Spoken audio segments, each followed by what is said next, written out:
Now, Ian O'Brien, this is a pretty sad occasion for him. It's his last Test match. He very emotionally made his statement at the Basin Reserve on the third night there that he was not going to play any more Test cricket, or any cricket, in fact, for New Zealand after this Test match. Here he goes.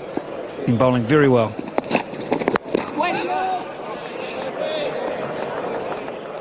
Against the slope at Lords, because that is a ground with its own sort of little tendencies. And I'm sure that he's going to enjoy it because he loves it, because he's been bowling so much here in Wellington against the wind. So it's not going to really make much of a difference over there at Lords. Yeah, I think most cricketers would be jealous of anyone that got to make Lords their place of work. In the air, and should be out, and it's taken, yes. Extra bounce, extra shoulder from Ian O'Brien, and Pakistan have lost 2 wickets in the first 50 minutes. Well, this is what New Zealand is going to miss after this Test match, because he can create some bounce. That one kicked off from middle of nowhere. This was pitched up delivery, and Faisal Iqbal had no answer to that. Nice and easy taking there for Guptill. And Faisal Iqbal once again failed. He got 6, it's 39 for 2. Mohammad Yusuf, fantastic record, 30 50s and 24 hundreds. So it's been brilliant bowling, it's been very good bowling, accurate, but some pretty poor batting too for top order players. O'Brien, it's his last Test, but he's already got his first wicket in it, 39 for 2. Something because you couldn't have got out of the way. There you go. It's climbing at you, isn't it? It was just Faisal had no idea. Got to stick around now. Oh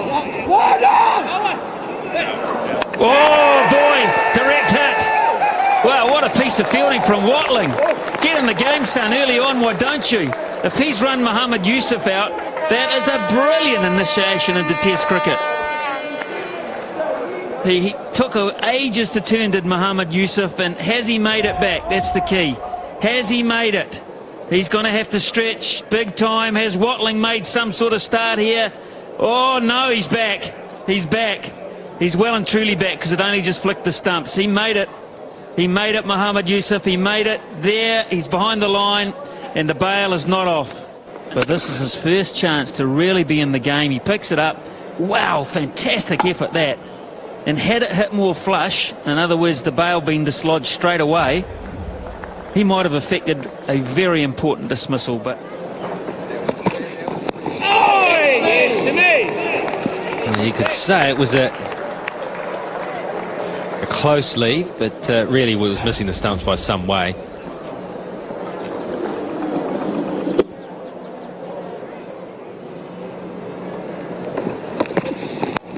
Drives in the air and he gets away with it. This time the bounce is his friend.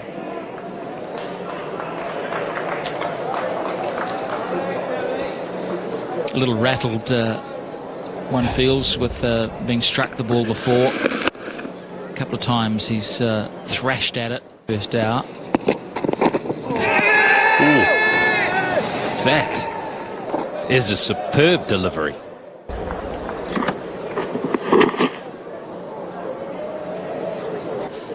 Into the stroke, and then the away movement, the ball hitting the seam and just cutting away, and just a fraction short. That's why I probably didn't get the edge of Yusuf on that occasion.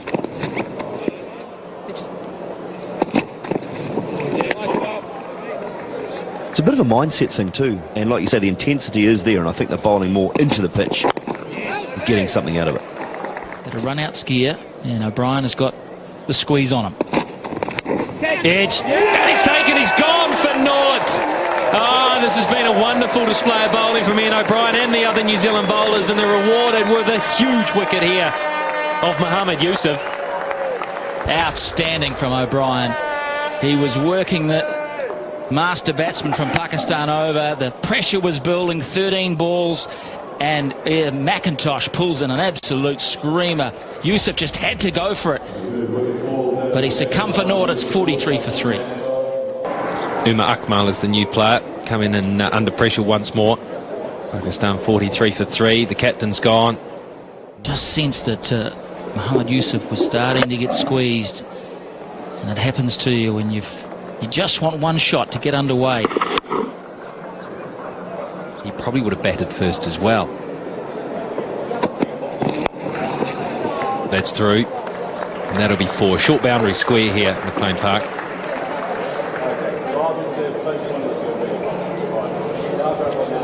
Bit of a shame that first ball of a new over.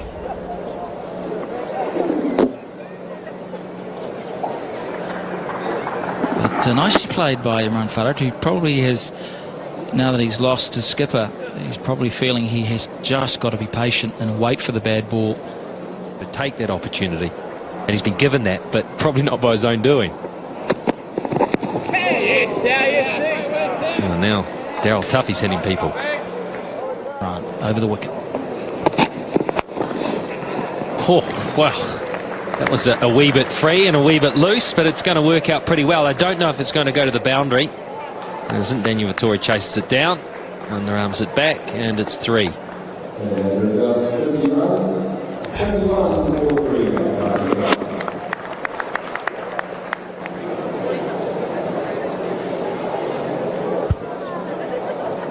Ian O'Brien now to the 19-year-old Umar. Edge, there's another one. Yes, there's another one. That's the 4th. They picked up 4 wickets before lunch, and Ian O'Brien, he's in the middle of a magnificent spell of fast bowling. First failure for Umar Akmal, and it won't be tasting good. There'll be a big empty feeling in his stomach. He's let his side down here, but O'Brien again has provided the pressure. 10 balls without scoring. He could not resist. And Guptill takes the catch, his 2nd of the morning. Umar gone for naught. It's 51 for 4. The number 6 comes in a lot earlier than he would have expected. First ball was struck for 3 by Imran, so that brought to Umar Akmal on strike. He's had a long time to think about the fact that he's still on naught. Not something that he's accustomed to. He's quickly got into double figures in his Test career so far.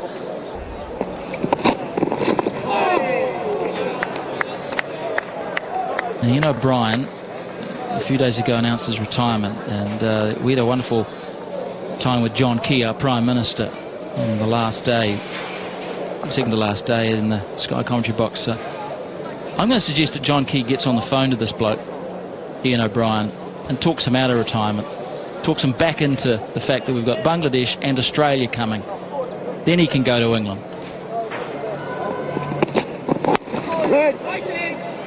Can't get it past square leg. Well, of course, he'll need the Prime Minister will need to get hold of Ian O'Brien's wife, who's English, and to open the doors and say, come on in. I think he's the only guy who can do the job, Dooley. You mean John Key or Ian O'Brien? Yeah, John Key to bring Ian O'Brien Right. back into the fold for the last, particularly the Australian tour. Well, you know, he loves his cricket. Maybe he could work something, work some magic. Is that an edge? I think it is. They've got 5. Oh, what a session. What a session this is turning out for the New Zealanders.